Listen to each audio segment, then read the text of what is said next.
dans le nom glorieux et dans le nom manifeste de Jésus que nous avons ainsi prié. Et quelqu'un dit Amen. Quelqu'un dit Amen.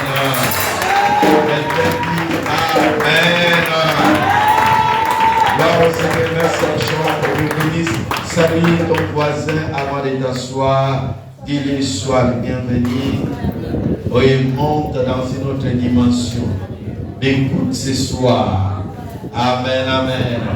Est-ce qu'on peut rester debout pour lire notre texte de base? Ésaïe 46, versets 10 à 11. Toujours pour rappeler ce que le Seigneur nous a dit. Ésaïe 46, verset 10 à 11. Nous allons lire. J'annonce dès le commencement ce qui doit arriver et longtemps d'avance ce qui n'est pas encore accompli. J'ai dit, mes arrêts subsisteront et j'exécuterai toute ma volonté. C'est moi qui appelle de l'Orient un oiseau de proie, d'une terre lointaine, un homme pour accomplir mes desseins. Je l'ai dit et je le réaliserai. Je l'ai conçu et je l'exécuterai. Et Dieu bénit sa parole. Et l'esprit et la vie de cette parole te soient accordés. Quelqu'un dit 3 fois Amen. Amen, Amen, Amen. Merci, veuillez vous asseoir royalement et que l'Éternel vous bénisse au nom de Jésus. Nous rendons gloire au Seigneur pour la présence de tout un chacun et nous sommes fortifiés de vous voir au milieu de nous. Amen, Amen. Et nous sommes bénis d'être en contact avec les gens qui sont de partout dans le monde suivant cet enseignement. Amen, Amen.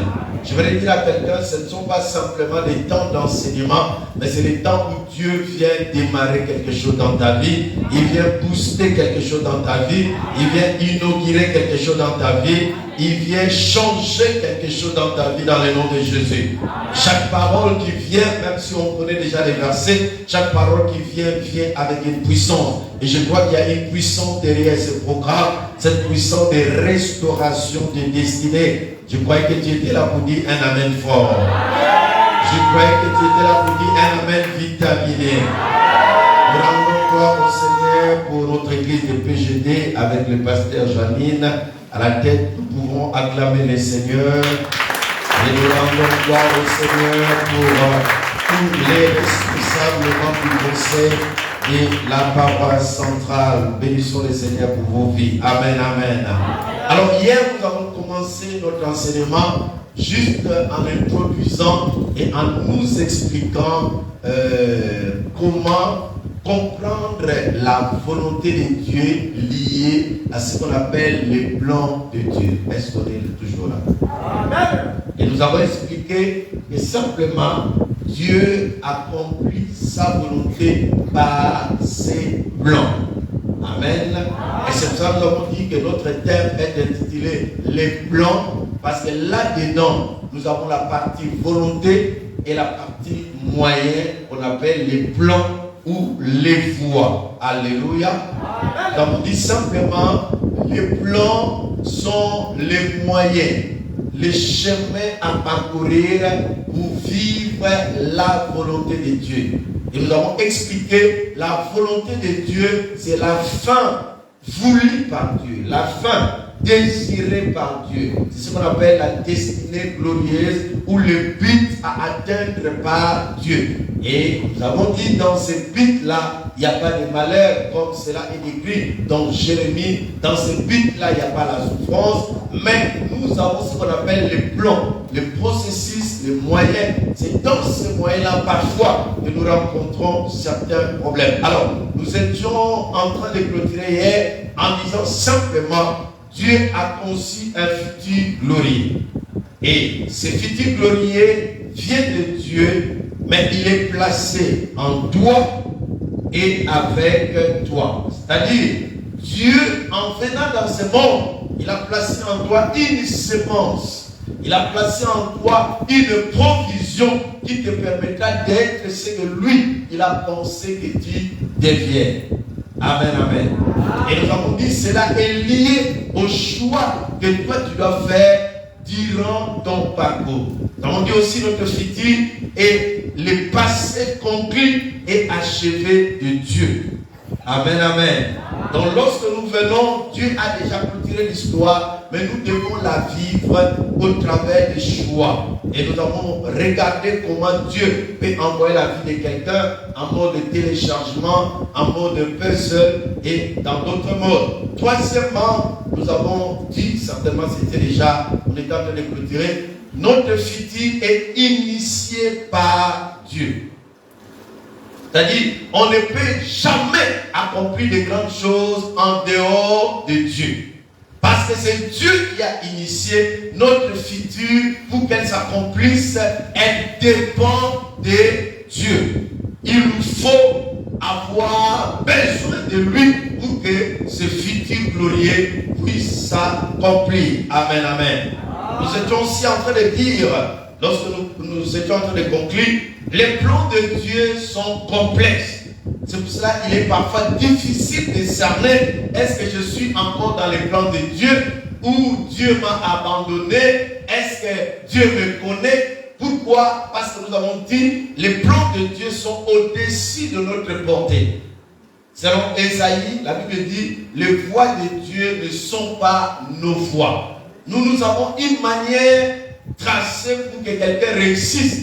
Il doit voir ceci, il doit voir cela. Donc, un chemin bien calculé, une logique. Mais les voies de Dieu sont au-dessus de notre portée. Et dans le psaume 139, on dit simplement, c'est une science qui est difficile à comprendre, qui est au-delà de notre portée. Donc, lorsque Dieu veut te bénir, il ne nous bénit pas selon la programmation humaine.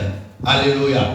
C'est pour cela que beaucoup de personnes passent à côté des plans de Dieu, parce que Dieu peut venir dans ta vie pour te bénir dans une forme qui n'est pas la forme normale que nous désirons. Amen, amen. Ainsi, vous devez savoir, les premiers pas lorsque Jésus-Christ est venu, ou encore lorsque l'évangile arrive dans la vie des chrétiens, les premiers pas, ce n'est pas lui donner. Ça, c'est une erreur grave que nous faisons dans notre chrétienté. Nous voulons commencer par recevoir. Le premier pas, c'est l'ouverture des yeux. Tu n'as pas bien compris. C'est pour ça que lorsque Jésus est venu parmi ses missions, il a dit rendre la vue aux aveugles. Ce n'était pas d'abord l'aveuglement physique. Amen, amen. Et lorsque l'apôtre Paul a reçu aussi la mission, il lui a été dit, il va ouvrir les yeux aux aveugles afin qu'ils passent des ténèbres à la lumière. Beaucoup d'enfants de Dieu ne peuvent pas garder ce qu'ils ont parce qu'ils sont en Christ, ils ont les mariages, ils ont tout, mais ils sont aveugles. Alléluia. Alléluia.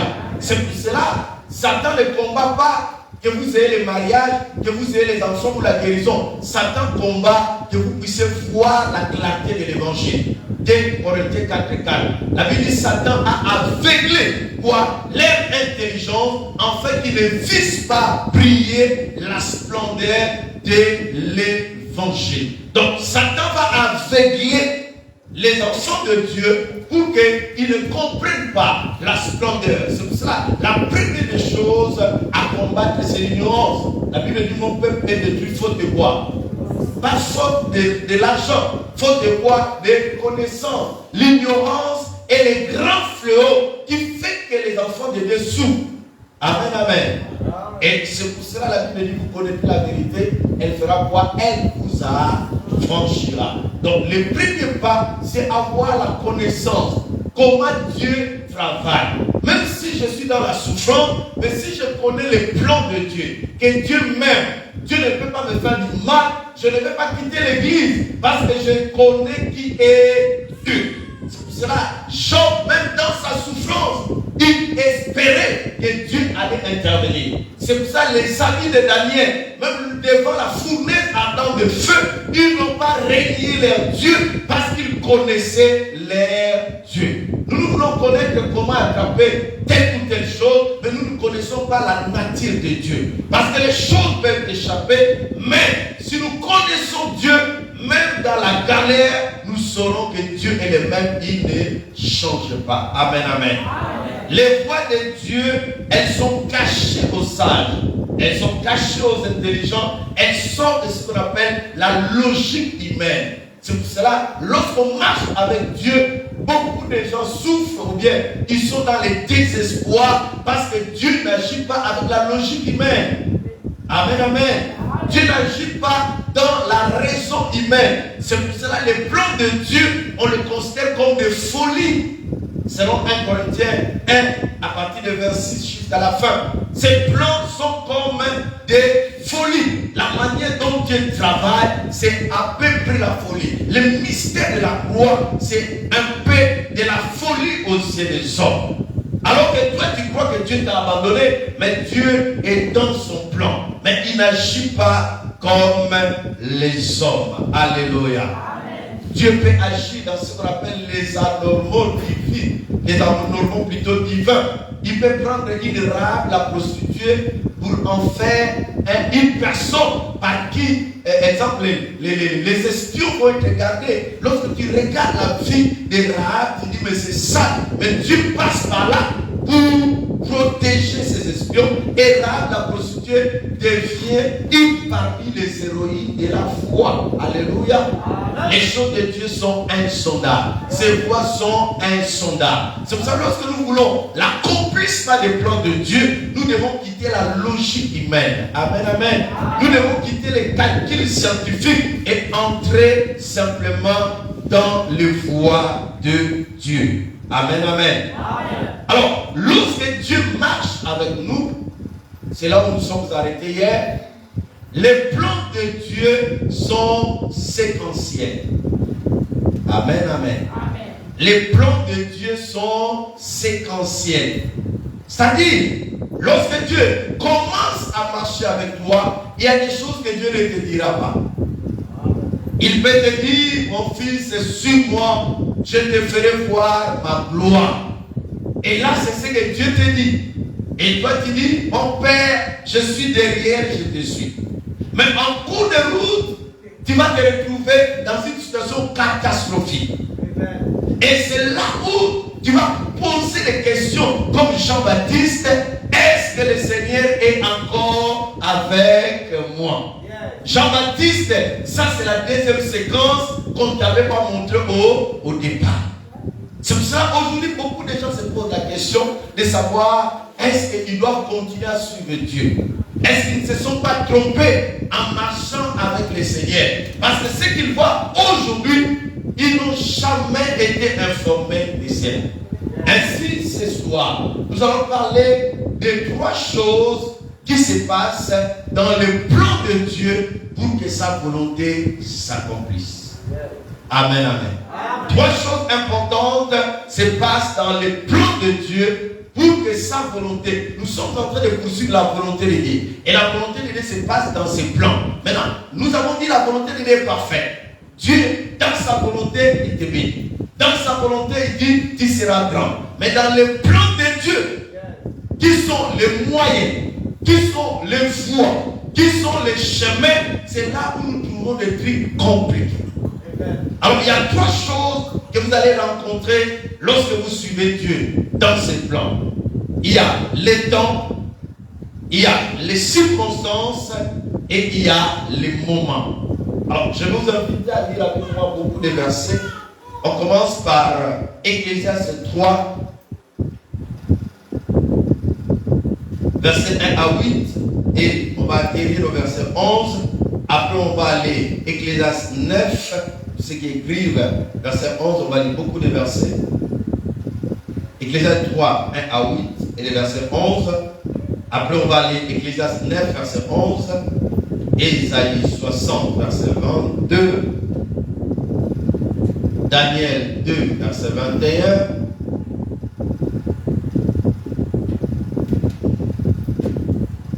Thessaloniciens 5, verset 1.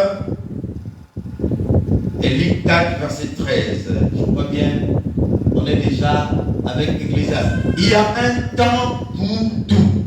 Un cieux. Oui. Un temps pour naître, un temps pour mourir, un temps pour planter, un temps pour arracher ce qui a été planté, un temps pour tuer, un temps pour guérir, un temps pour abattre et un temps pour bâtir. Un temps pour pleurer et un temps pour rire. Un temps pour se lamenter, un temps pour danser. Un temps pour lancer des pierres et un temps pour ramasser des pierres. Un temps pour embrasser et un temps pour s'éloigner des embrassements. Un temps pour chercher et un temps pour perdre. Un temps pour garder et un temps pour jeter. C'est bon? Ok. Prenons 9 versets. Les versets 11 plutôt. Il fait toutes choses en son. Il fait toutes choses bonnes comment? En son temps. C'est le temps de Dieu. Même il a mis dans le cœur la pensée de l'éternité, bien que l'homme ne puisse pas saisir l'œuvre que Dieu fait du commencement jusqu'à la fin. Ecclésiaste 9, verset 11.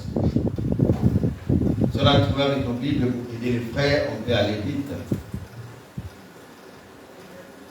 Ecclésiaste 9, verset 11. J'ai encore vu sur le soleil que la course n'est point aux agiles, ni la guerre aux vaillants, ni les peines aux sages, ni la richesse aux intelligents, ni la faveur aux savants. Car tout dépend pour eux de quoi? Tout dépend pour eux de quoi? Ici, la Bible nous dit, ce n'est pas parce que tu es vaillant que tu vas gagner. Ce n'est pas parce que tu es courageux que tu vas avoir les peines. Ce n'est pas parce que tu es intelligent que tu seras riche. Ce n'est pas parce que tu es savant que tu auras la faveur. Tout dépend de quel temps et de quelles circonstances qui se passent dans ta vie. Donc, selon ce passage, on peut être intelligent.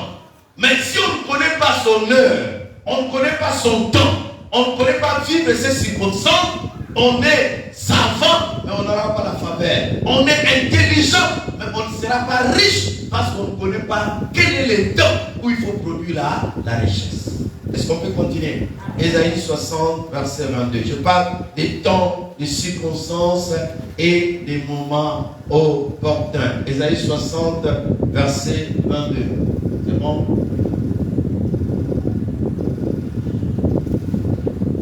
Les plus petits deviendront un millier et les moindres une nation puissante. Moi, l'Éternel, j'ai attiré ces choses en leur temps. J'ai attiré ces choses pas quand vous voulez, mais en leur temps. C'est ce qu'on a dit en haut à un temps fixé où Dieu a décidé d'accomplir. Je vais lire avec beaucoup de versets passants pour que vous compreniez que les choses de Dieu, ce ne sont pas les choses que quelqu'un fabrique, que quelqu'un va vous fabriquer un truc rapide et ça se passe. Dieu fait toutes choses selon une programmation. C'est pour cela, si vous voulez suivre Dieu et vivre ses plans, vous devez comprendre les temps, les circonstances et les moments opportuns. On est dans Daniel 2, 21, je crois bien.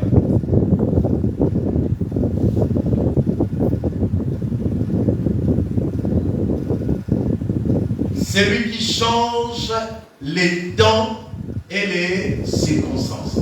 Qui renverse et qui établit les rois, qui donne la sagesse aux sages et la science à ceux qui ont de l'intelligence. Dieu est capable de changer les temps et les circonstances. 1 Thessaloniciens 5, verset 1.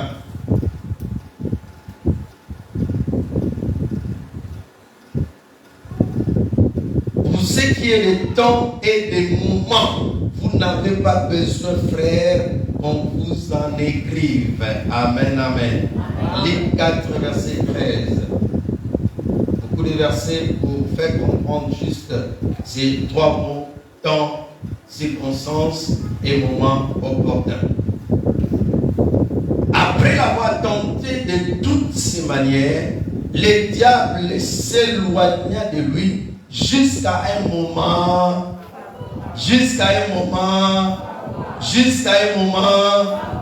Donc, lorsque nous voulons marcher avec Dieu, vous devez savoir que Dieu a un plan pour votre vie. Amen, amen.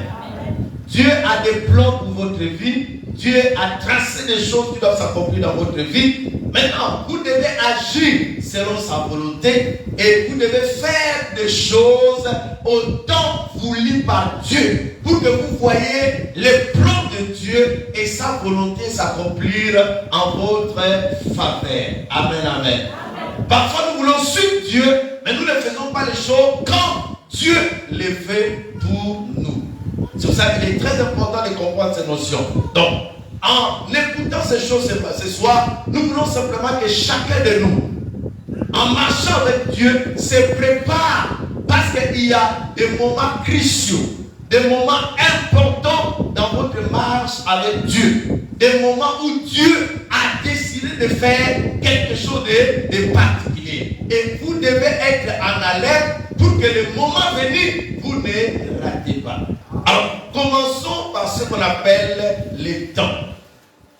Lorsque nous parlons des temps dans le plan de Dieu, nous voulons parler que lorsque vous marchez avec Dieu, il y a premièrement des périodes, il y a deuxièmement des étapes, troisièmement il y a des séquences. C'est qu'en marchant avec Dieu, il y a des choses qui se répètent. Il y aura des hauts et des bas. Il y a certaines choses, même si vous priez ou vous ne priez pas, ces choses-là arriveront. Qu'on les veuille ou pas, dans la vie de tout enfant de Dieu, les bons moments arriveront, les mauvais moments aussi arriveront. C'est pour ça que lorsqu'on est dans Ephésiens 6, la Bible dit de porter les armes pour nous préparer contre quoi? Les mauvais jours. Ce n'est pas toi de prier que les mauvais jours n'arrivent pas. Qu'est-ce qu'il faut faire? Il faut te préparer pour que lorsque les mauvais jours vont arriver, que tu ne tombes pas dans les mauvais jours. Amen, amen. C'est que la marche avec Dieu, ce n'est pas toujours un chemin c'est pas quoi, où il y a des roses. Il y a des moments où il y aura des hauts et des bas. Amen, amen. Il y a des saisons.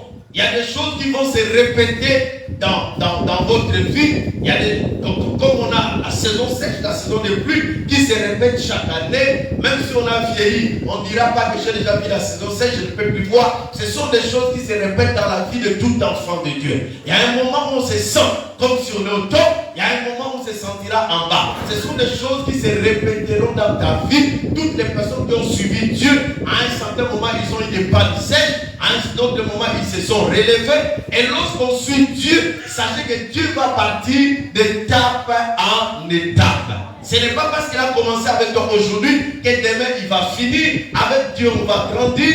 Avec Dieu on va progresser. Avec Dieu on va aller d'étape en étape. Avec Dieu il va t'apprendre à chaque étape quelque chose. Avec Dieu à chaque étape tu auras une notion.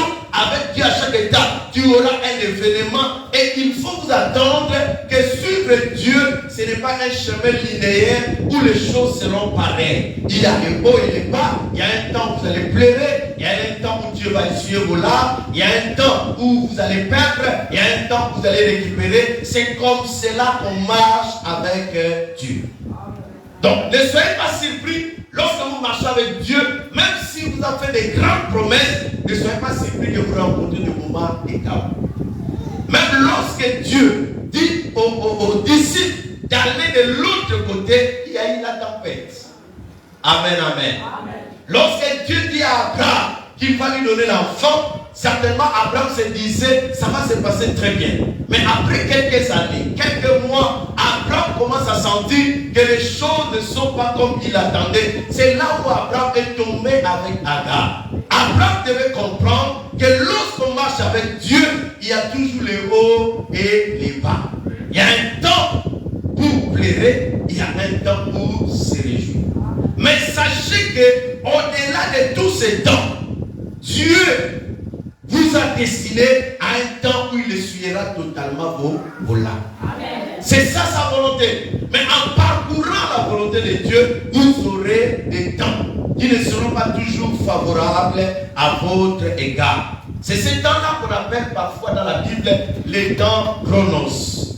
Les temps continus où les choses se passent comme si Dieu ne vous avait pas appelé. Les choses se passent comme si vous n'avez même pas la promesse de Dieu. Regardez l'histoire de Joseph.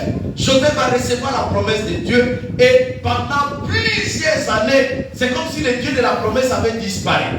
Il était entré dans un chronos où les choses étaient comme s'il n'avait pas Dieu. Les choses étaient comme si Dieu ne l'avait pas appelé. Regardez l'histoire de David. David, lorsqu'il a été roi, David a fait des exploits et David croyait que les exploits vont continuer. Mais David a pleuré, David a été rejeté, David est parti même faire le fou chez les Philistins et David a composé des psaumes qui montrent que David à un certain moment, il s'est posé la question, où est le Dieu qui a fait la promesse? Les enfants d'Israël, lorsqu'ils ont reçu la promesse et qu'ils se sont installés en Égypte, à un certain moment, ils ont dit, où est le Dieu de la promesse? Amen, amen. Ils étaient dans la première partie qu'on appelle les temps où tu vivras les choses comme un être normal. Est-ce qu'on se comprend? Tu vivras les choses comme quelqu'un qui n'a pas Dieu. Tu vivras les choses comme quelqu'un qui ne prie pas Dieu. C'est le temps, ça arrive à tout le monde, même ceux qui ont des grandes promesses. Alléluia. Alors, lorsque vous parcourez dans les temps, qu'est-ce qui va se passer? Il y a des choses qui vont intervenir. Les circonstances et les moments. Amen, amen. Ce sont des parties maintenant très importantes parce que ce sont des parties qui peuvent tout changer dans votre vie. Pendant que vous parcourez dans les temps, Dieu va introduire ce qu'on appelle les circonstances. Les circonstances, c'est quoi? Ce sont les choses que Dieu permet dans votre vie pour accomplir sa volonté comme il a résolu. Amen, amen. Ces circonstances peuvent être des bonnes choses comme des mauvaises choses. Selon Romains 8, verset 28, la Bible dit toutes choses concourent au bien de ceux qui aiment. Toutes choses concourent plutôt à quoi? Au bien. Ok, donc ce verset veut simplement dire que lorsque vous marchez avec Dieu, il y aura dans votre vie certaines circonstances qui seront soit positives, qui seront soit négatives, mais qui vont concourir, ou bien qui vont contribuer à ce que la volonté de Dieu s'accomplisse. Et ces circonstances seront des déclencheurs des saisons. Amen, amen. Je vais donner des exemples pratiques. On a Joseph dans la Bible qui a un appel de Dieu, qui a vu des visions divines. Et un jour, Joseph sort, comme par accident, Joseph va se retrouver dans les pluies. Joseph va commencer à entrer dans une chaîne de problèmes que Joseph n'avait pas dans sa tête. Et il part des problèmes en problème, des problèmes en problème. C'était des circonstances dans lesquelles Dieu l'avait introduit, mais Dieu avait un but qu'il devait atteindre en amenant Joseph à cet endroit. Oui, j'ai prévu que Joseph tu sois une grande personnalité. Mais Joseph, dans ton enfance, tu n'as pas les atouts qu'il faut pour être cette grande personnalité. Maintenant, les circonstances sont des écoles de Dieu. Les circonstances sont des moments d'apprentissage. Les circonstances sont des moments de formation. Les circonstances sont les moments d'équipement. Mais souvent dans ces circonstances, Dieu ne te prévient pas. Dis-moi dans ces circonstances, c'est à la fin des circonstances, si dans le monde, il faut apprendre la leçon. Après vous passez un examen, mais lorsque Dieu vous introduit dans ces domaines-là, l'examen vient et la leçon vient après. Donc vous rencontrez la haine et de la haine, vous sortez avec une leçon qu'il ne faut pas avoir confiance en tout le monde. Amen, amen. Vous êtes habitués à vivre avec vos parents et du coup les parents meurent. Ils vous laissent seuls et auparavant, vous ne pouvez pas vivre sans vos parents. Et là, Dieu vous apprend qu'un être humain, que lui conduit, peut vivre sans parents et Dieu va les nourrir. Il prend Israël, il les amène au désert, alors que leur destination c'est quoi? La terre promise. Mais il les amène au désert. l'intention de leur faire du mal, mais il a dit, je vous ai amené dans le désert pour vous apprendre que l'homme ne vivra pas seulement de pain. Donc, il les a amenés dans un chemin où c'était difficile, mais le plan de Dieu était simplement de leur apprendre à ne pas dépendre de leurs efforts, mais à dépendre de Dieu. C'est pour ça que lorsqu'on marche avec Dieu, lorsqu'une circonstance négative arrive, ne regarde pas d'abord le péché que tu as fait, ne regarde pas d'abord Satan, mais il faut comprendre que lorsqu'on marche avec Dieu, les circonstances négatives arriveront. Les pertes arriveront, les rejets arriveront, la haine arrivera, les ennemis arriveront, mais souvent Dieu est derrière pour nous apprendre quelque chose. Amen, amen.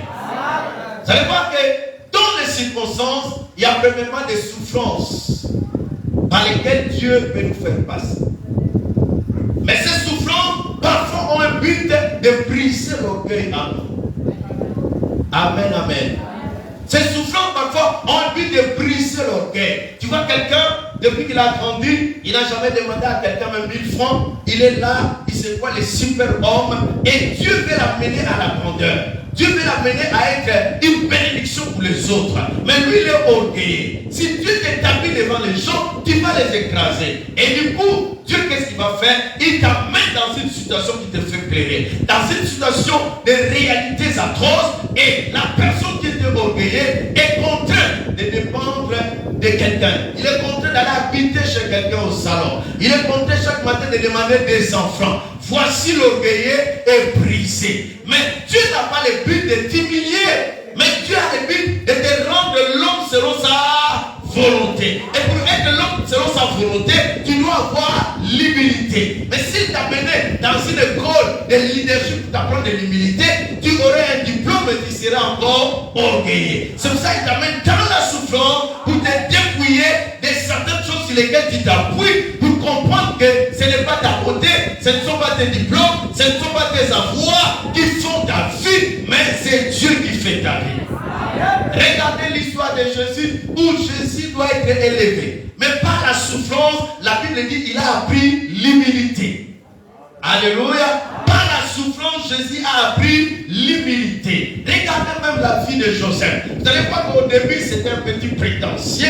Lorsque les gens font quelque chose, il les acquittent. Mais plus tard, c'est un défenseur des autres parce qu'il a appris à pleurer. C'est pour ça que les enfants de Dieu, on ne doit pas toujours regarder les mauvais côtés des choses qui nous arrivent, mais on doit plutôt être pressé de tirer des leçons dans ce qui nous arrive. Parce qu'il y a certaines épreuves qui ne partiront pas tant que tu n'as pas compris la leçon. Parce qu'il y a certaines prières que nous faisons, Seigneur, jusqu'à quand finit cette situation. Parfois ça ne finira pas. Parce que le but de Dieu, ce n'est pas la souffrance. Le but de Dieu, c'est ton orgueil. Le but de Dieu, ce n'est pas la souffrance. Mais le but de Dieu, c'est que tu t'appuies trop sur ton diplôme, tu t'appuies trop sur ton mari, tu t'appuies trop sur ton salaire. Et Dieu va secouer jusqu'à ce qu'un matin tu te lèves et que tu te dis, salaire ou pas, l'Éternel est à mes côtés, il me fera du bien. Je me souviens que j'étais chrétien, sincère, saint, ordonné, mais je n'avais pas la dimension de la foi. Croire en Dieu pour aller au ciel, j'avais ça. Mais croire que Dieu peut me donner de l'argent, je n'avais pas ça. Pourquoi? Lorsque je me suis converti, papa a tous les moyens pour m'aider. Maman a tous les moyens pour m'aider. Et tous les oncles m'aiment beaucoup. Donc si papa ne donne pas, maman va donner. Si maman ne donne pas, les oncles vont donner. Donc lorsque je voyais les gens à l'église, sans parents, mais ils mangent, je disais, hey, les gars là sont forts. Mais comment ils font pour vivre? Ils ont les habits. En fait, moi je les voyais comme des super hommes. Je me disais que moi je ne suis pas dans cette liste-là. Mais Dieu me voyait que je devais aller plus loin, intervenir dans des nations où il n'y a ni parents ni frères. Et Dieu va créer des incidents où papa meurt, ou des gens avec qui on avait de très bonnes relations se tournent contre moi. Et au début, moi j'avais de la haine contre eux. Et c'est plus tard que je suis, c'était juste le plan de Dieu parce qu'il ne voulait pas que j'ai quelqu'un pour m'aider. Amen, amen. De l'autre côté, maman est hospitalisée. De l'autre côté, les oncles sont malades. Tout le monde, chez qui je me tournais, il avait toujours un problème. Tout le monde qui auparavant étaient disposés à m'aider. Apparemment, Dieu les a tous donné des problèmes. Et je me posais la question, comment au même moment, tous doivent avoir des problèmes? Comment les gens doivent avoir un mauvais cœur à mon égard? Mais ce n'était pas le mauvais cœur. Mais Dieu voulait fermer toutes les voies par lesquelles j'avais le secours, parce que Dieu voulait que simplement je les regarde. Et je me souviens que je passais du temps à jeûner, à prier, parce que je voulais que Dieu intervienne miraculeusement. Et jusqu'au jour où je vais suivre un enseignement avec le pasteur Roland Gallo, où il parlait sur Joseph. Et il disait sur Joseph, on l'avait aidé. Lorsqu'il était au puits, Joseph n'allait pas atteindre sa destinée. Si quelqu'un avait pitié de Joseph, lorsqu'on l'avait acheté, Joseph n'allait pas atteindre sa mission. Et là, il avait levé sa main et il a prié pour nous tous. Il dit, je prie le Seigneur pour vous tous. Que toi qui souffres, que ta souffrance augmente. Qu'elle augmente encore jusqu'au temps marqué par Dieu. Personne dans la salle n'avait dit Amen. Même moi, je ne pouvais pas dire Amen. Mais qui peut accepter que sa souffrance dit? Et là, il commence à nous expliquer où Dieu l'a pris et ce qu'il est devenu. Il nous dit simplement, certainement votre souffrance doit aller jusqu'au niveau 100. Si Dieu a pitié de vous, là vous êtes au niveau 50, parce que vous plairez beaucoup, vous n'atteindrez pas le niveau de Dieu. Vous ne deviendrez pas ce que Dieu a prévu que vous soyez. Et lorsque Dieu voudra accomplir sa volonté, vous échouerez parce que vous n'êtes pas au calibre voulu par Dieu dans sa destinée. C'est pour cela, avec un cœur de pitié, on a élevé la main maintenant pour accepter sa prière. On a dit quand même Amen. Mais bien aimé dans le Seigneur, après ce programme, je ne priais plus pour que les choses changent, mais je priais pour que la volonté de Dieu s'accomplisse. Alors que j'avais déjà complètement arrêté l'école, parce que j'avais pas de l'aide, ma prière avait changé. J'ai dit au Seigneur, parce que je vois que tu insistes que j'ai à l'école, paye l'école là toi-même. Vous voyez, c'est ce que Dieu attendait de moi. Que je comprenne qu'un jour, au-delà de mes parents, lui il est capable de me prendre en charge. Et je lui ai dit, paye l'école toi-même. Et j'étais là, et je lui ai dit, je ne demanderai pas à un parent un franc. Tu te débrouilles toi-même de payer l'école. Et là, Dieu avait compris que j'avais maintenant confiance en lui. C'est après 1 ou 2 mois, les mêmes oncles qui avaient des difficultés, c'est les mêmes oncles qui appellent, qui envoient de l'argent. Vous dites en tout cas, il n'a qu'à décider. S'il veut reprendre l'école, il reprend l'école. S'il ne veut pas reprendre l'école, il en fait avec de l'argent ce qu'il veut.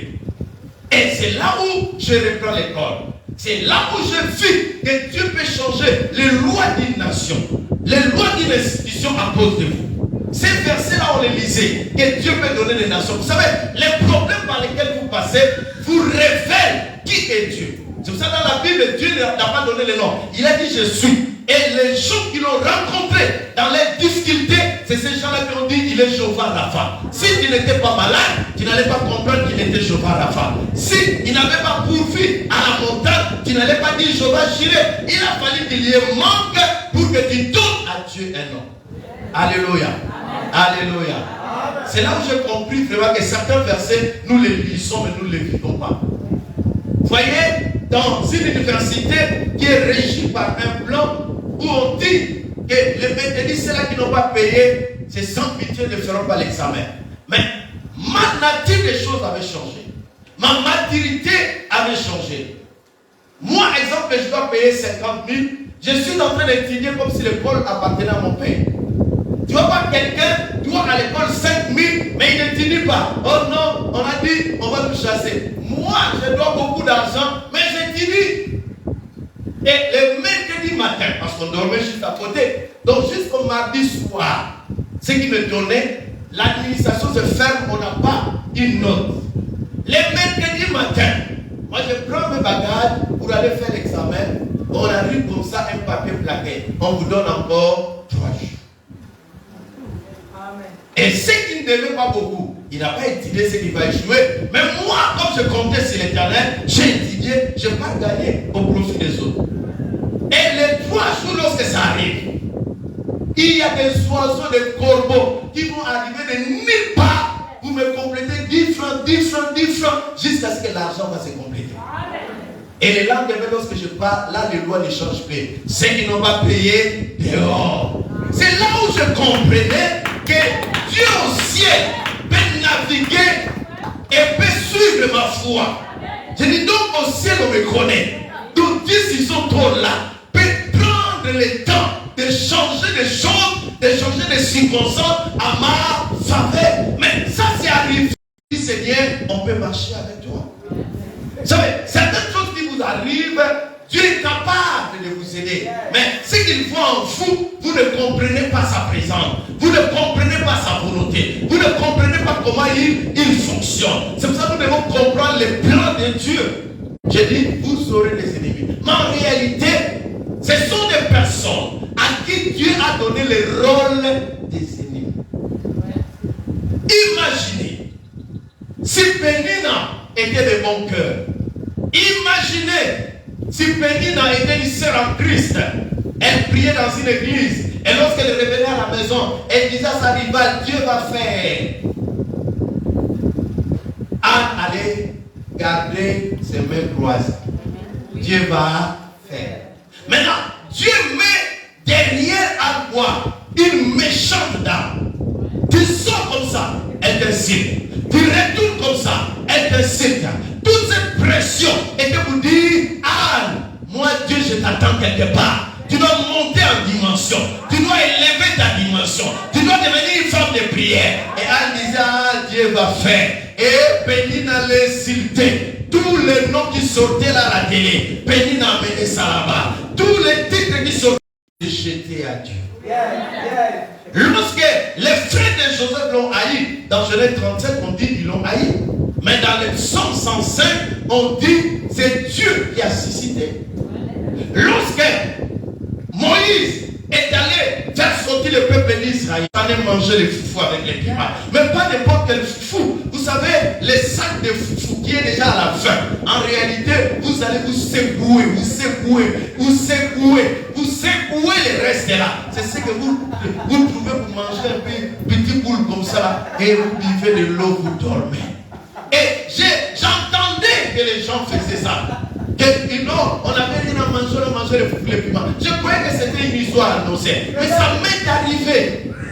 Moi, lorsque papa est décédé, on tient comme ça. Je cherche les larmes ne sortent pas. Dieu a dit, mon petit, tu plairas un jour. Et ces jours-là, tout, ça me tourne là. Je m'assieds là, je vois les larmes couler. Mais moi, je dis, donc tu peux aussi pleurer. Donc je me suis moqué même de moi-même. Parce que je disais, j'ai un cœur de crocodile. Je ne pleure même pas devant les morts. Mais là, Dieu a dit, non, tu mens. Un jour, je te ferai ça dur. Tu verras que tu n'es pas un crocodile. Tu n'es qu'un simple homme. Tu dois t'appuyer à moi. Les ennemis viendront. C'est pour ça, la Bible nous a prévenu, ne haïssez pas vos ennemis. Alléluia. Ne haïssez pas. Oh non, il m'a fait du mal. Je garde les rancune. Tout là. Tu es en train de te faire souffrir. Ils sont embauchés par Dieu pour t'aider à devenir meilleur. C'est pour ça que toutes les personnes, voilà, je ne lui parle pas. Tu es en train de souffrir cadeau là. Parce que moi, ce sont les ennemis qui me mettent à monter en garde. C'est à cause des gens qui ne m'aiment pas pour gentil que je suis là en train de travailler fort. Si les gens avaient aimé mes premiers livres, je ne serais pas arrivé au 18e livre. Il y a des jours où je ne dors pas parce que les gens ne m'aiment pas. Et la seule manière de pouvoir me positionner quelque part, c'est de bosser dur. Parce que tu sais que toi, on ne t'ouvre pas les chemins facilement. Et il faut bosser dur. Amen, amen. Il y a des gens qui m'ont appris à ne pas dormir. Il y a des gens qui m'ont appris à travailler dur. Il y a des gens qui m'ont appris à chercher la face de Dieu durement parce qu'ils m'ont regardé avec mépris. J'ai dit Dieu existe, Dieu peut les faire. Maintenant toi, tu plais, non. Mais tu n'as pas d'ennemi. Comment tu peux tourner un film attrayant?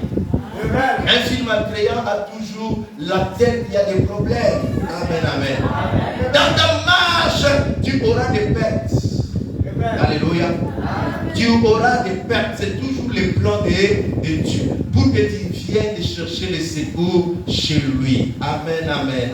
Dans ta marche, il y a des personnes qui s'éloigneront de toi. Dans ta marche, avec lui dans les circonstances, il y a des circonstances qui vont t'humilier. Amen.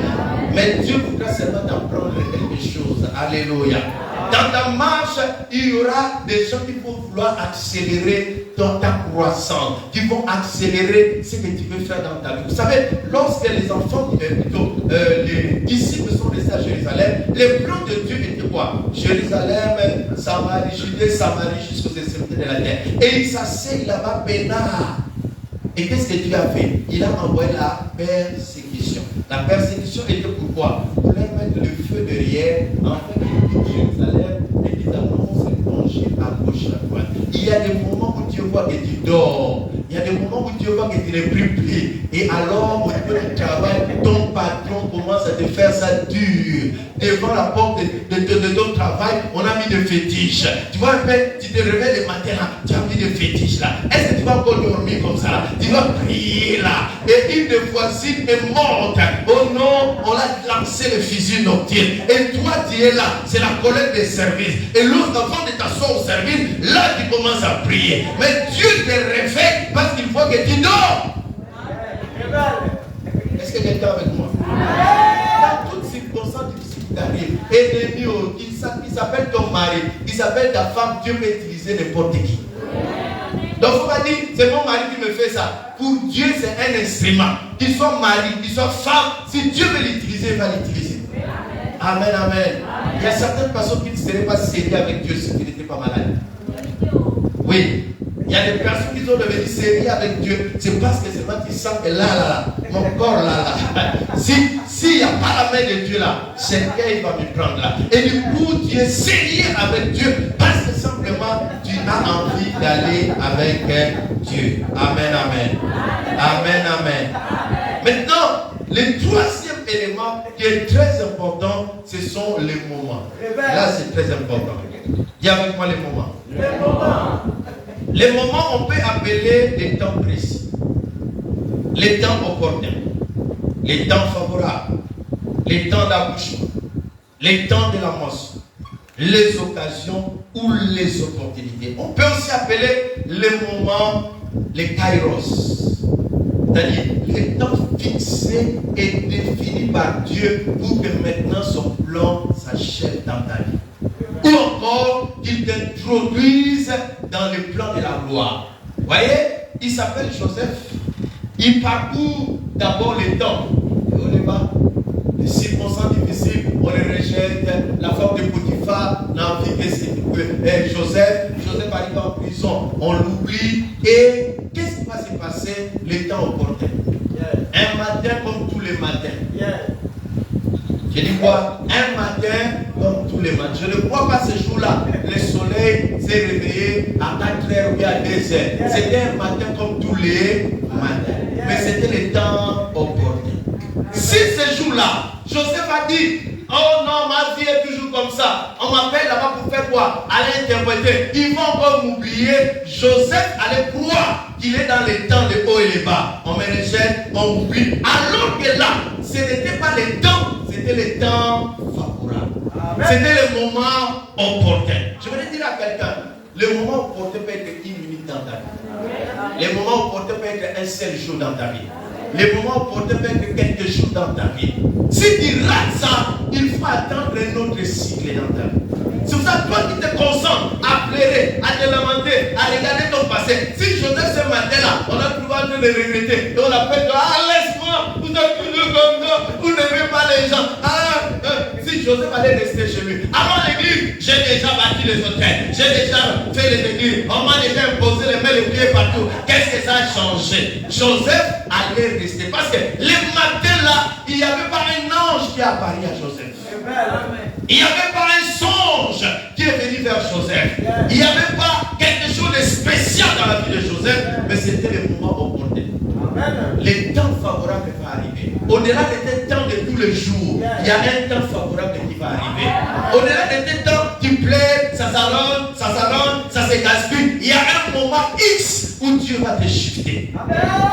Et il va te lever. C'est le moment où Dieu donne son go. Dieu donne son feu vert. Amen, amen.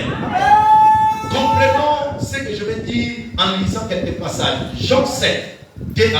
Vous allez comprendre un peu une différence. Jésus-Christ va faire la différence entre son temps et le temps de ses frères. Pour vous dire simplement, lorsque vous marchez avec Dieu, ne suivez pas les mouvements de tout le monde.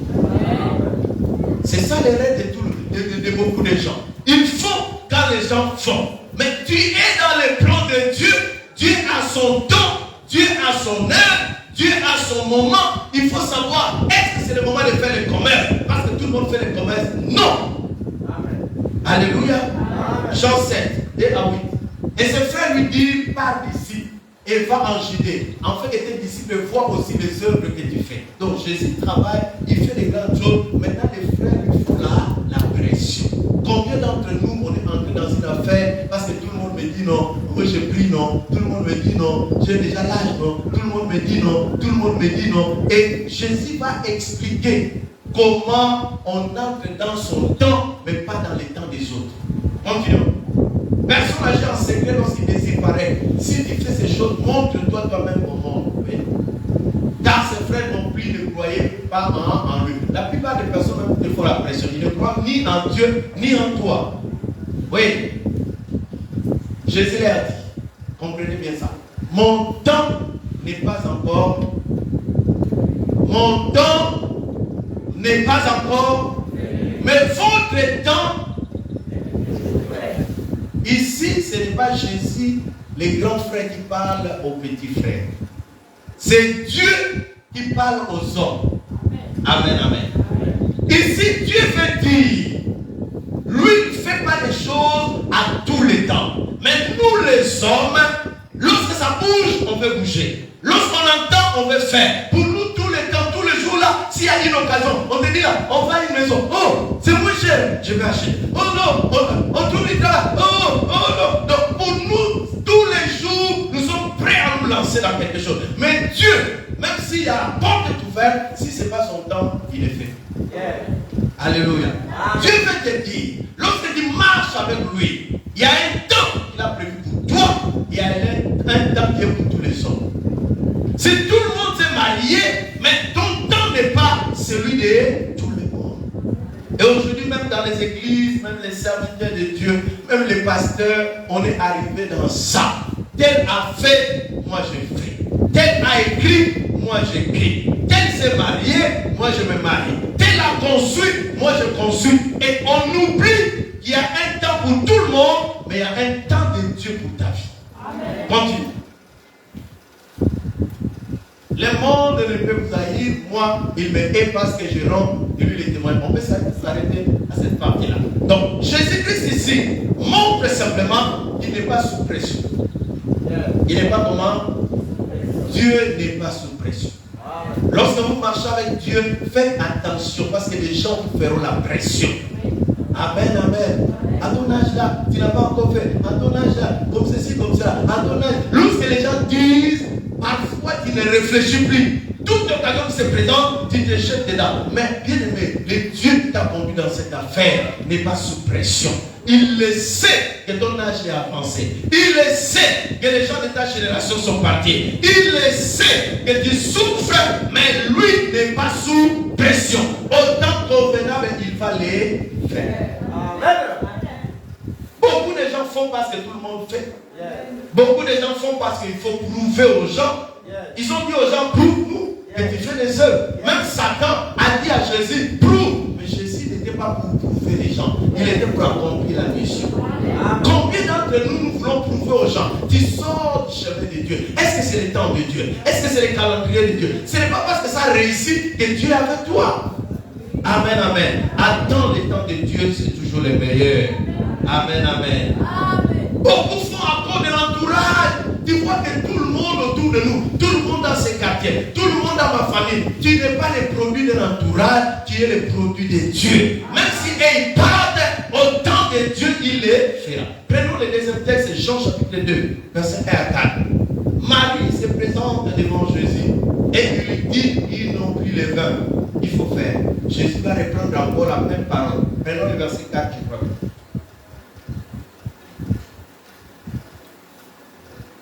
Jésus lui répondit, femme, qui a dit entre moi et toi? Mon heure. Mais Jésus a déjà 30 ans. C'est leur ministère. Mais il dit, mon heure n'est pas encore. Mais je vais souligner quelque chose. Jésus n'a pas dit mère, il a dit femme. Ici, ce n'est pas l'enfant biologique Jésus, c'est Dieu face aussi aux humains, face à une femme. Amen, amen. Et heureusement que Marie, par après, il a changé de phrase. Il a dit faites de ce qu'il vous dira. Cela veut dire soumettez-vous à lui. S'il dit demain, faites parce que moi je voulais lui faire la pression, mais lui n'est pas dans mon temps. Donc attendons, faire ce qu'il veut. Donc Marie est partie pour elle dire ah, j'ai compris. Amen, amen. Ici, Marie voulait prendre Jésus par des sentiments. Je suis ta mère. Mais Jésus a compris, en matière de destinée, ce n'est pas une affaire de sentiments. Ce n'est pas une affaire pour plaire quelqu'un, oh non ma mère, oh non mon père, oh non mon grand frère, est triste à cause de ça, je vais faire simplement. Non, l'affaire de la destinée, ce n'est pas une affaire de sentiments. Si Dieu n'est pas là, tu laisses. Amen. Alléluia. Amen. Jean 11, verset 1 à 5, nous connaissons l'histoire, on va lire. Jésus-Christ, on l'appelle à quel moment? On l'appelle lorsque Lazare est malade. Et Jésus, c'est l'ami de Lazare. En toute bonne conscience, ton ami est malade. On t'appelle. Mais tu dois venir. C'est ce que nous attendons de Dieu, n'est-ce pas? Seigneur, je te sers, je me donne toute ma jeunesse, je te l'ai donnée. Et on attend à ce que, avant qu'il ne soit trop tard, que Dieu vienne. Mais là, le temps ne fait que passer. Lazare va mourir. On n'a pas vu Jésus. Il n'a même pas envoyé la cotisation. Et Lazare est parti être enterré. Jésus n'est pas fini. Lazare sent mauvais. Et te voilà, toi tu es présent. Bon, en âme de conscience, est-ce que vous recevez Jésus ou vous ne le recevez pas?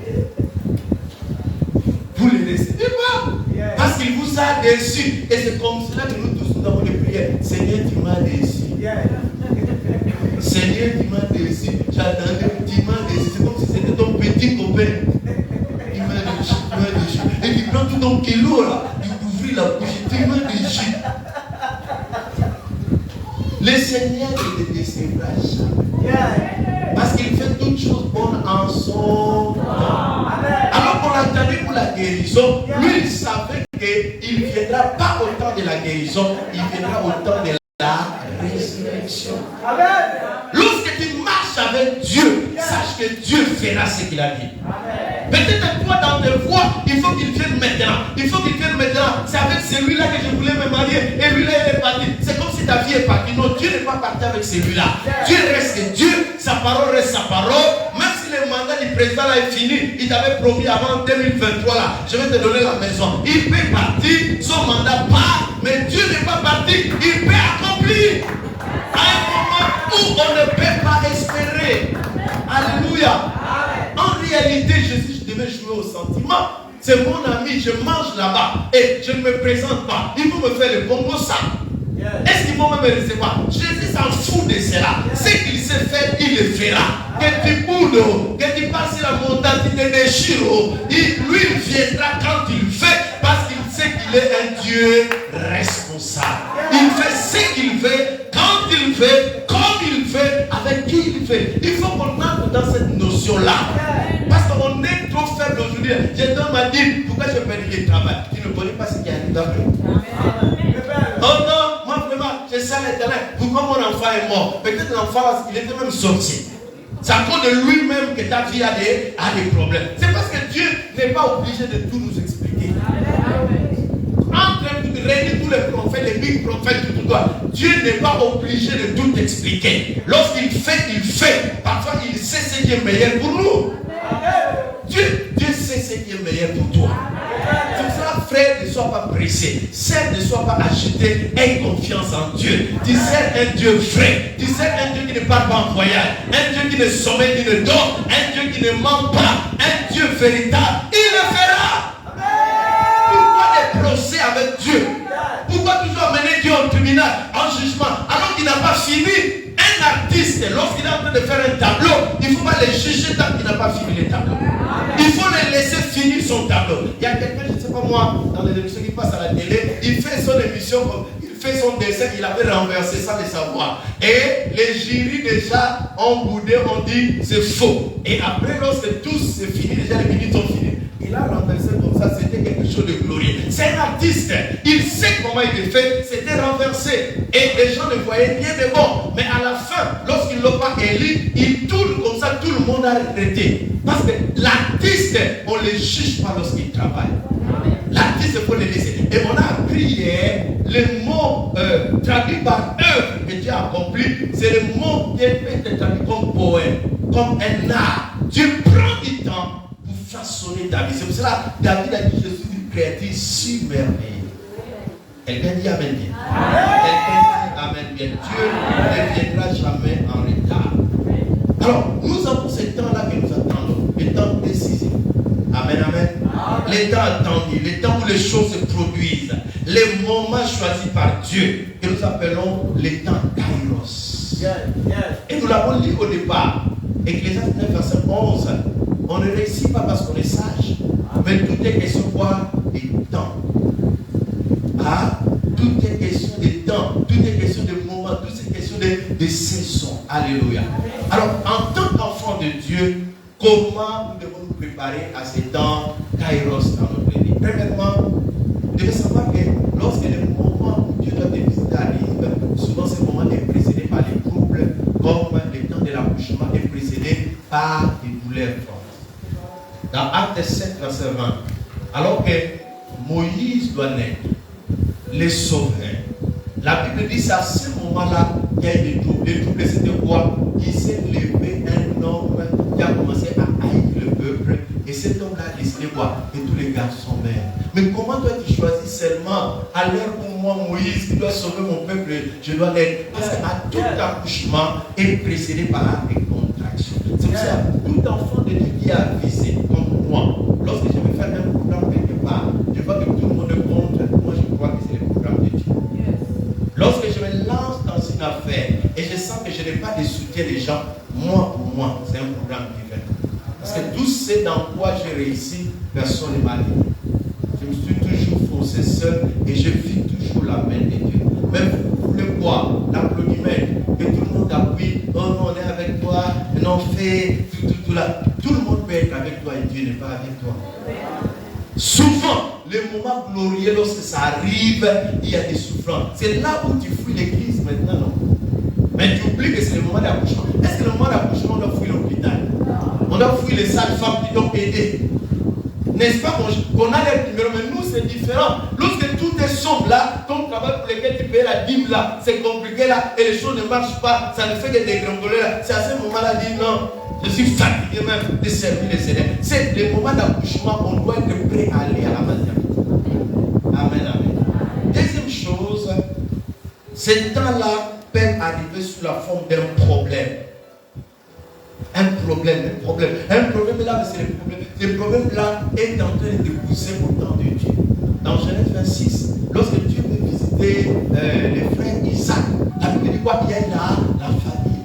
Mais c'est là dans la famille que Dieu veut rendre l'homme riche. Amen, amen. C'est pour cela, en tant qu'enfant de Dieu, ne nous concentrons pas au problème, concentrons-nous au plan de Dieu. Dieu a dit, je me concentre à ça. Amen, amen. Amen. Parfois, ça arrive comme une situation inconfortable.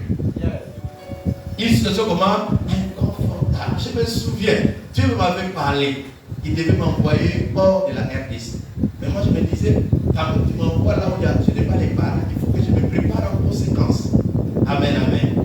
Alors, Dieu a commencé à me rendre inconfortable. J'étais chez un ami, j'habitais chez lui. Paf, un incident se crée où je dois quitter là-bas parce que sa fiancée devait s'installer, tout là.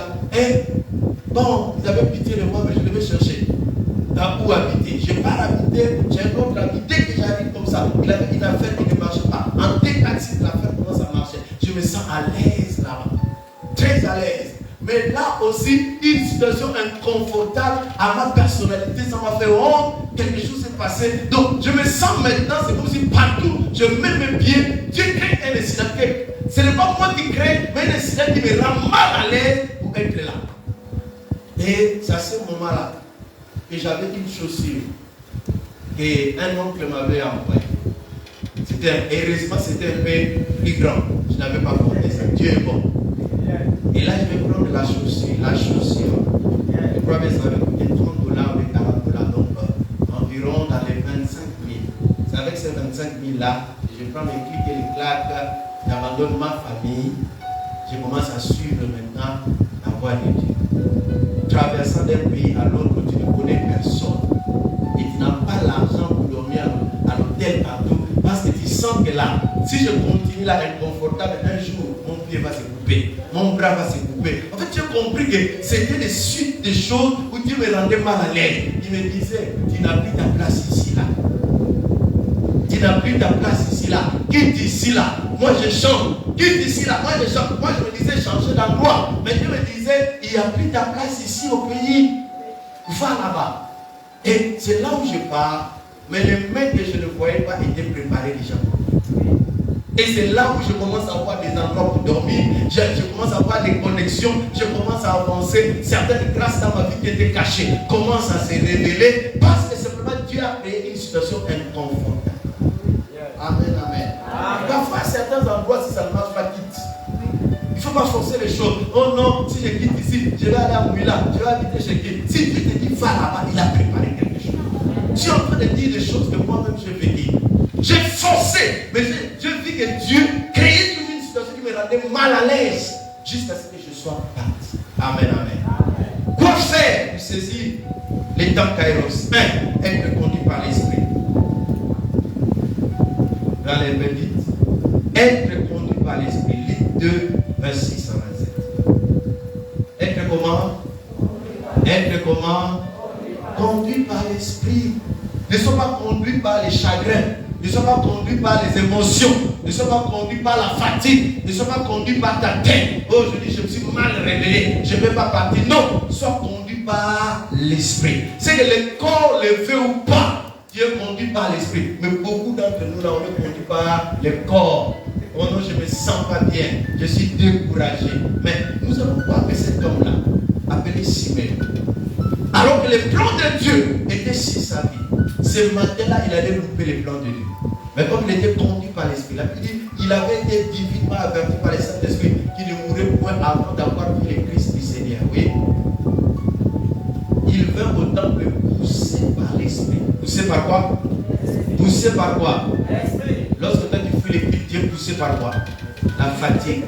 Par ton corps. Alors que tu oublies que les cultes là, c'est le jour où Dieu va visiter. Lorsque tu ne viens pas, tu es poussé par les maux de tête. Oh, pasteur, je ne suis pas venu parce que ma tête me faisait très mal. Mais le matin, tu es parti au travail avec la tête qui te faisait mal. Parce que là-bas, tu es poussé par les gains. Mais à l'église, tu n'es pas poussé par l'esprit. Au travail, tu es poussé par les salaires. Au travail, tu es poussé par la colère du patron. Mais ici, tu n'es pas poussé par l'esprit. Et comme les parents apportaient les petits enfants, Jésus va accomplir à son regard, c'est ordonner la loi. Donc on connaît ce qui est arrivé. Amen, amen. Donc, les gars, Dieu lui a dit, mais pour rencontrer les temps favorables, il fallait pouvoir être poussé par l'esprit. Yeah. Lorsque toi tu décides de ne plus parler aux gens, tu es poussé par quoi? Lorsque toi tu décides de ne plus visiter tes parents, tu es poussé par quoi? Yeah. Lorsque toi tu dis, je ne vais plus passer par la route là, parce que ça m'a fait honte, tu es poussé par quoi? Lorsque tu dis, je ne parle plus à l'évangélisation, tu es poussé par quoi? Lorsque tu dis, je ne viens plus chanter dans les départements, tu es poussé par quoi? Yeah. Il y a que les gens qui sont conduits par l'Esprit de Dieu qui peuvent rencontrer les plans de Dieu. Mais toi, c'est ta colère. Il m'a énervé. Hein? Il m'a fait la honte, non? Et moi, je vais encore apparaître là-bas. Si c'est poussé par l'Esprit, même là où on t'a humilié, tu pars encore. Si c'est poussé par l'Esprit, même là où on t'a dit non, tu pars encore. Soyons conduits par le Saint-Esprit. Et beaucoup de chrétiens sont charnels. Tu vas voir toutes les décisions que tu fais là. Parce qu'il m'a fait mal, je ne ferai pas. Parce qu'il m'a énervé, je ne ferai pas. Parce que. Il n'y a pas l'esprit dedans. Il n'y a que la chair qui domine. Marchez selon l'esprit et vous n'accomplirez pas les désirs de la chair. On ne peut pas rencontrer les plans de Dieu, l'horloge de Dieu, les rendez-vous de Dieu si on ne compte Satan à l'instant T où il voit les miracles, il va créer un incident. C'est pour ça que beaucoup de chrétiens nous racontent des opportunités. On est là 10 ans dans la vie chrétienne, Dieu ne fait pas. Mais le jour où Dieu allait faire, toi tu n'es pas venu à l'église. Parce que selon toi, le pasteur t'a mal parlé. Tu n'es pas venu dans son église. Mais si tu étais âne, tu allais dire, même si tu me chasses de ton église, tu m'appelles que je le veux. Mais j'attends le temps favorable. Si j'ai mon enfant, je peux te laisser ton temps. Mais nous, on ne pousse pas quoi. On ne me dit jamais ça. Il a vu mon âge. L'âge n'est pas le l'âge qui t'a donné quoi dire. Il croit que je n'ai pas une maison. Maison qui t'a donné jamais. C'est le plan de Dieu. Lorsqu'on parle du plan de Dieu, c'est ce que Dieu fait qui compte dans nos vies. Satan nous distrait beaucoup. À une minute de ta bénédiction, Satan peut créer un incident dans ta vie. Oh, le dimanche, je ne suis pas venu parce qu'on s'est battu avec mon mari. Tout là. Même si tu n'es pas avec ton mari là, tu enlèves là, tu portes les amis, tu viens au rendez-vous de Dieu. Quelqu'un a dit Amen. Quelqu'un a dit Amen. Deuxièmement, être accro à la parole de Dieu. Psaume 119, verset 107. La Bible dit ta parole est comment il est lampe à mes pieds. C'est-à-dire, toute décision que tu prends dans ta vie soit éclairée par la parole. Toi, tu es éclairé par quoi? Oh, l'Union a dit. Oh, d'ailleurs, même Rose, si c'est Francine, si c'est Osuka, a changé encore le gouvernement. Mais on va faire comment là? Ils ont dit là, ils ne vont pas faire sortir. Soyez conduits par la parole de Dieu. Que la parole de Dieu soit la lumière sur ton chemin. La lampe à tes pieds. Le mode de conduite de ta vie. Alléluia. Alléluia. Troisièmement, soyez branchés dans la prière. Parce que les grandes destinées ne naissent que dans les champs de honte. Soyez branchés dans la... C'est alors qu'il priait dans Acte 13 que Dieu a créé les temps favorables. L'apôtre Paul attendait les temps favorables. Il était dans les temps et dans les circonstances. Et pendant qu'il priait, Dieu dit, mettez-moi à part. Les temps attendus étaient dans la prière. Mais toi, tu es dans les lamentations. À la télé, matin, midi et soir, jusqu'à ce que tu commences à pécher comme ça devant la télé et tu pars dormir. Lorsqu'on attend le temps de Dieu, on doit rester dans la prière. On doit rester dans la prière. On doit rester dans la prière. Lorsque je parle de prière, je parle aussi des services. Habakkuk a dit quoi? J'étais où c'est? J'étais où c'est? Zacharie avait une habitude de servir l'Éternel. Zacharie était jeune. Ici à l'Éternel, il n'a pas d'enfant. Zacharie grandit. Ici à l'Éternel, il n'a pas d'enfant. Zacharie commence à avoir les cheveux blancs. Ici à l'Éternel, il n'a pas d'enfant. Le jour là, on a dit Zacharie, tu iras servir l'Éternel. Zacharie part encore, comme d'habitude, servir le Seigneur. C'était le temps favorable. C'était le moment opportun. Ça va arriver dans ta vie. Dieu est fidèle. 4. Ne vous familiarisez pas avec les réveils matinales. Ne vous familiarisez pas avec les réveils matinales. Matthieu 6, 34. La Bible dit quoi? À chaque jour suffit sa peine. Amen, amen. Si Joseph, ce jour-là, s'était réveillé pour dire ça a été toujours comme ça, Joseph allait rater. Frère, la Bible dit Dieu renouvelle ses bontés chaque matin. C'est-à-dire, en tant qu'enfant de Dieu, lorsque tu as échoué la journée, tu pars dormir, efface les chagrins d'hier. Dis-toi le matin, Dieu m'a donné un nouveau jour. Et ce nouveau jour vient avec de nouvelles opportunités. Si hier ne m'a pas enterré, c'est pour ça. Il y a des gens qui amènent hier aujourd'hui. C'est pour ça que les choses ne marchent pas. Lorsque tu pars dormir, fais un effort de libérer les poids d'hier. Réveille-toi avec un esprit renouvelé. Si tu n'es pas mort, c'est que Dieu te donne une opportunité. Les choses peuvent changer. Mais quand tu amènes hier aujourd'hui, ne te familiarise pas avec les réveils. Si hier ça n'a pas marché, aujourd'hui ça peut marcher. Si hier tes enfants t'amènent toujours de mauvaises nouvelles, peut-être aujourd'hui ça peut être une bonne nouvelle. Si hier, lorsque tu fais du bien, on te rend toujours le mauvais côté. Demain, alors que tu feras du bien, ça va te rendre quelque chose de bien. On a été habitué, moi, on ne m'a jamais reconnu. Moi, qui m'a ici? Moi, et comme ça, l'autre qui sort avec les babouches, là, tu vas. Alors que l'homme de ta destinée, le Moab, c'est ce jour-là qu'il est sorti pour regarder. Et là, qui me siffle même, qui me regarde même, je dois avoir la malchance. Mais alors que Boaz est sorti le jour-là, ne te réveille pas comme hier. La destinée est compliquée, frère et sœur. La destinée est compliquée. Tu ne sais pas quand ça va mordre. Chaque matin, efforce-toi. Tu dis, je ne sais pas si aujourd'hui. Ne meurs pas alors que tu n'es pas dans les cercueils. Frère, si tu n'es pas mort hier, le matin, tu peux encore te brosser les dents. Tu peux encore laver le visage. Dis-toi, ça peut se passer aujourd'hui. Amen, amen. Amen. 5. Ne vous concentrez pas sur les détails de vos soucis et inquiétudes ou défis. Concentrez-vous sur la mission que Dieu vous a donnée. Alléluia. Ne vous concentrez pas sur les détails, un souci, s'il faut faire quelque chose pour Dieu, je le fais d'abord. Je le fais d'abord. 6. Soyez sensibles aux rencontres, aux personnes que Dieu met à vos côtés et sur votre chemin. Je dis quoi? Soyez comment? Sensibles. Ne rencontrez pas les gens par habitude. Quelqu'un dit amen bien. Ne rencontrez jamais les gens par habitude. Rebecca avait l'habitude d'aller puiser de l'eau et il y avait des dragueurs. Et ce jour-là, Rebecca va puiser de l'eau. Elle peut croire que ce sont des dragueurs. Mais ce jour-là, c'était l'homme qui est venu l'enlever les célibats. Amen, amen. Mais l'homme peut se présenter d'une manière bizarre. L'homme n'est pas destiné. Peut-être qu'il t'aidera. Qu'il te fera partir de zéro jusqu'à la gloire. Lorsqu'il viendra, peut-être il viendra avec une forme de la pièce. Quelqu'un dit amen bien. Quelqu'un dit amen bien. Tu ne sais pas qui est qui. Oh, les gens sont toujours mauvais. Surtout les femmes. Lorsque quelqu'un lui parle, hein, c'est quoi? C'est quoi? Vous devez toujours embêter les gens. Peut-être que lui là t'embête pas. Je crois que c'est un net qui va rencontrer quelqu'un là. Il va chercher le travail, je ne sais pas bien. C'est pas toi.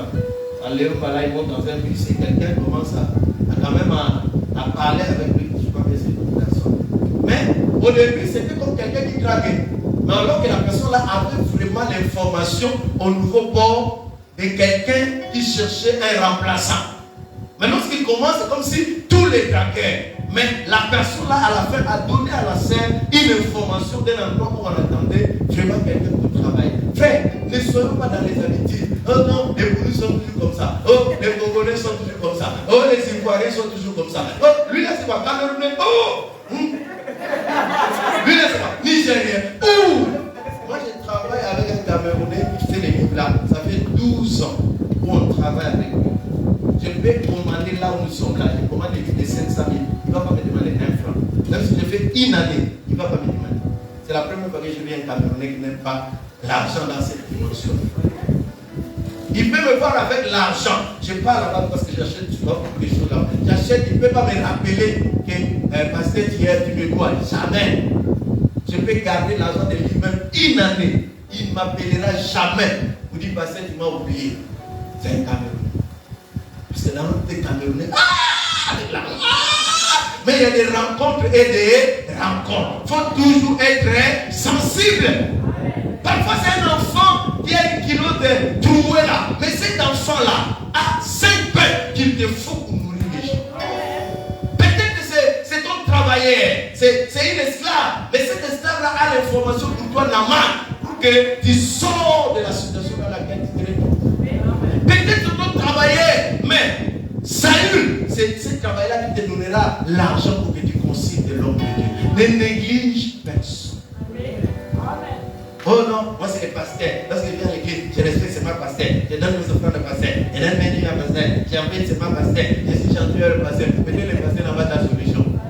Peut-être dans la scène d'Olu, le son, le Pakara, qui est là, qui a la prophétie des David. Moi, je ne suis qu'Ivoirien devant toi là. Mais lui là, le jour où tu lui donneras 100 francs, elle va faire un jeûne de 3 jours pour toi et elle te ramènera la solution. Mais comme toi, tu fais simplement le pasteur, tu n'as pas la révélation. Peut-être depuis que tu es assis là, tu te dis, à la fin de qu'il donne les 500 000. Maintenant, s'il part me maudire avec les 500, s'il part m'envoûter avec les 500, toute destinée est liée à quelqu'un. On a appris dans 46, verset 11, Dieu va envoyer quelqu'un. Dieu n'accomplit ces choses que par les hommes. Est-ce que quelqu'un me comprend? Tu es riche, il y a une vieille Naomi qui va t'aider. Tu es Esther, tu es belle, mais il y a le vieux mauvais qui s'appelle Mardoché qui va t'aider. Alléluia. Si tu rencontres l'homme de ta destinée, il faut le dire ça. On ne regarde pas l'homme de la destinée par son apparence, il faut le reconnaître. Amen, amen. Il faut te connecter à lui. Il faut s'aimer dans sa vie. Il faut l'honorer. Il faut le célébrer. Et parfois, il faut le supporter. Je dis parfois, il faut le supporter. Vous savez, il y a certaines personnes qui sont dans la destinée, mais qui sont bizarres. Vous savez pourquoi Géasi n'a pas une onction? Parce qu'Élisée était cool. Pourquoi Élisée a eu la double portion? Parce qu'Élie était mauvais. Il était dur. sa destinée. Et parce que là, il pleure là, il crie sur nous là. Il pleure sur nous, nous sommes moutons. Et tu chantes l'église là, tu vas aller te moutonner quelque part là. Bien. Parce que tu as un esprit faible. Vous savez, il y a des endroits où Dieu permet à ce qu'on soit dur envers toi parce que ça doit forger ton caractère. Vous savez, parfois lorsque vous avez un patron qui est trop dur, vous ne voulez pas faire des erreurs. Aujourd'hui, presque tout le monde qui est parti de la source de la parole sans me vanter, ils ont la fierté d'être un jour passé par ici. Amen. Ils ont la fierté, même si et c'est là que j'ai pini là. Même aujourd'hui, ils disent, papa, ta mission là est grande. Je suis arrivé à Mouila où quelqu'un dit, passez. Ici là, on fait comme la source. Mais lui là, il était sorti, parce que j'étais trop dit, il était sorti. Mais là, il dit, oh, nous, on fait comme la source. Si tu n'es pas réglo là, tu n'es pas réglo. Il dit, la source maintenant, ça tape bien là. Parfois, lorsque les gens sont sérieux avec vous, il ne faut pas dire que non, il dépasse. C'est pour votre formation. C'est pour ta formation. Oh, il me met la pression, c'est pour ta formation. Amen. Et enfin, vivez avec sagesse votre temps chronos, car nous semons dans les chronos pour récolter dans les kairos. Vivez votre temps. Le temps chronos, c'est quoi? C'est le temps de tous les jours, où je ne vois pas les miracles. Je peux la dire, mais je ne vois rien. Vivez avec sérieux, c'est moi. Pourquoi? Parce que lorsque nous voulons récolter au temps favorable, Galates 6, je crois bien 9 à 10, 9 je crois bien, la Bible dit ne nous lassons pas de faire quoi? De s'aimer, parce que nous moissonnerons quoi? Au temps convenable. Amen. C'est que lorsque je sème, je ne récolte pas, je dois être fidèle. Alléluia. Je sème l'éternel, mais je ne vois rien. Ça, c'est le temps chronos. Chaque dimanche, je viens. Chaque mercredi, je viens là. Je suis encore malade. Je suis dans mon temps chronos. Je dois être fidèle. Pourquoi? C'est par la fidélité du temps chronos qu'on rencontre les temps kairos. Alléluia. Et nous ne lassons pas de faire le bien, car nous moissonnerons au temps. Mais lorsque nous sémons, nous ne sémons pas parfois au temps favorable. Nous sémons lorsqu'on ne voit rien. Mais sème aujourd'hui, sème demain, fais du bien aujourd'hui, fais du bien demain. Sois réglé dans ta vie. Sois discipliné dans ta vie. Sois ordonné dans ta vie. Même lorsque rien n'est mal, sois quelqu'un déjà de sérieux. La Bible dit si vous êtes fidèle dans les petites choses, Dieu vous confiera quoi les grandes choses. Tu attends la gloire de Dieu, mais sois fidèle dans les 100 francs que Dieu te donne. Tu attends la gloire de Dieu, sois fidèle dans les petits moutouki, le travail que Dieu t'a donné. Parce que c'est dans cette fidélité que Dieu te produira dans les temps kairos. Amen. Sois régulier comme Zacharie. Je n'ai pas d'enfant, j'irai servir le Seigneur. Sois discipliné. Sois sérieux. Aie de bonnes habitudes. Lorsque rien ne marche dans ta vie, sois régulier. Sois fidèle. Sois connecté. Sois concentré. Garde les bonnes habitudes. Parce que c'est ces semences-là qui te feront rencontrer les temps kairos. Pourquoi je vous dis d'être fidèle? Parce que le jour où toi tu diras, ce mois-là je ne donne pas ma dîme parce que j'ai donné déjà depuis 10 ans. C'était le temps X que Dieu a prévu. Et tu rates l'opportunité. Parce que Dieu bénit ceux qui sont persévérants jusqu'au jour du temps favorable. C'est ça, beaucoup de chrétiens ont regretté qu'ils ont travaillé, ils sont arrivés juste là. Vouloir prendre la bénédiction, c'est à ce moment-là que ton cœur devient mauvais. Tu étais fidèle, tu ne manquais pas au kill. Tu dis, mais une fois par année aussi, je vais manquer. Tu étais zélé dans les choses de Dieu. Tu dis, mais j'ai servi le Seigneur toute ma vie. Qu'est-ce que j'ai gagné? Aujourd'hui aussi, je vais me relaxer. Tu étais là, saint. Toute ta vie, tu ne faisais pas de mauvaises choses. Et tu te dis, pourquoi pas livrer aussi mon corps à un homme, même une fois en passant. Je n'ai rien gagné. Mais tu oublies. Peut-être que c'est le moment X que Dieu devait t'aider. Amen. Que Dieu nous aide à savoir que Dieu que nous servons, il est fidèle. Amen. Et Dieu fera toutes choses comme il a prévu. Pas comme nous le voulons, autant convenable. C'est à nous de nous aligner dans son plan. Ça sera difficile, ça sera compliqué, mais nous devons persévérer. Parce que nous ne servons pas un Dieu qui rapidement. Il ne nous a pas introduit dans cette affaire pour nous faire la honte. Amen, amen. Ceux qui se confient en lui n'ont jamais honte. Ceux qui attendent son secours n'ont jamais la honte. Il finira par les faire. Amen, amen. Mais il faut savoir que ce que tu fais aujourd'hui détermine les temps que Dieu a prévu pour toi. Que Dieu te bénisse. Amen. Que Dieu te bénisse. Et même par la grâce de Dieu, on va parler des aspects dans lesquels tu peux voir son plan dans ta vie. Parce que le plan de Dieu, c'est pas seulement de venir à l'église. Ce sont des choses qu'on doit accomplir. Et si possible, on pourra aussi parler de comment partir de la promesse de Dieu jusqu'à son accomplissement. Comprendre les promesses de Dieu. Comment ça fonctionne. Amen, amen. On va s'élever. On a déjà fait les temps de prière.